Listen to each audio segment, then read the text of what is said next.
hopefully that cloud should start to retreat back towards the Lincolnshire and East Yorkshire coastline. So more sunshine coming through, and as a result, slightly warmer. We might see 12 or 13 degrees perhaps as a daytime maximum on Monday. Into Tuesday, we'll start to see the signs of change, but it's going to be a slow process. The high pressure really firmly ensconced across Central Europe. Weather fronts trying to push in from the Atlantic, but I suspect on Tuesday it'll be outbreaks of clouds and some showery rain into Northern Ireland and western fringes of Scotland for most of the day. Elsewhere, dry, settled, sunny and still pleasantly mild, with highs once again of 13 Celsius. There will be more wetter weather though on Wednesday. The first frontal system dies off as it moves into England and Wales. The second frontal system tucking in behind might bring more outbreaks of rain. But however you look at it, from the middle part of the week, it looks likely that we'll start to see some wetter weather. So there'll be outbreaks of rain chiefly to the north and west, but some of that wetter weather will push into the London area as well.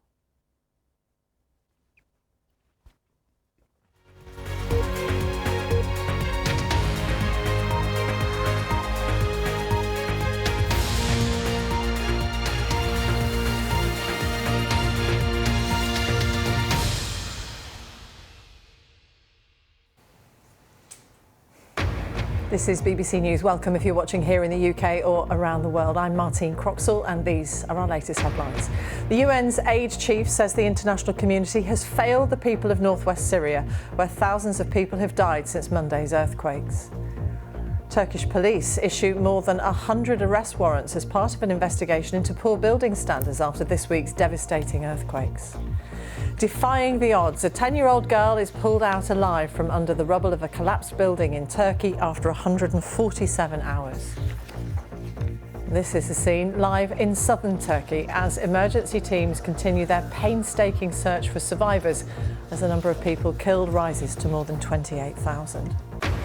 A US fighter jet has shot down a mystery object flying over Canada's airspace, making it the third one to be taken out over North America in the last week.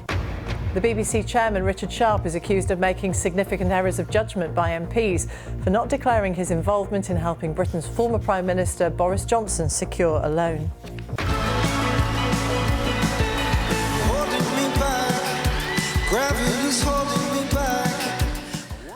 At the Brit Awards in London, as predicted, Harry Styles is one of the night's big winners, with 4 awards, including the much-coveted Album of the Year.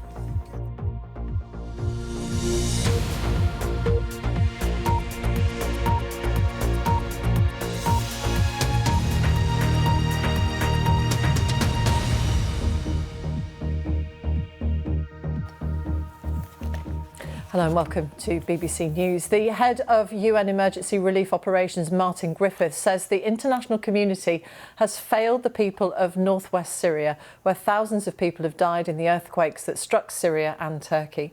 The number of those confirmed to have died following devastating earthquakes 6 days ago has now risen to above 28,000. Well, on his visit to areas devastated by the tremors, Martine Griffiths tweeted, "At the Turkey-Syria border today, we have so far failed the people in northwest Syria.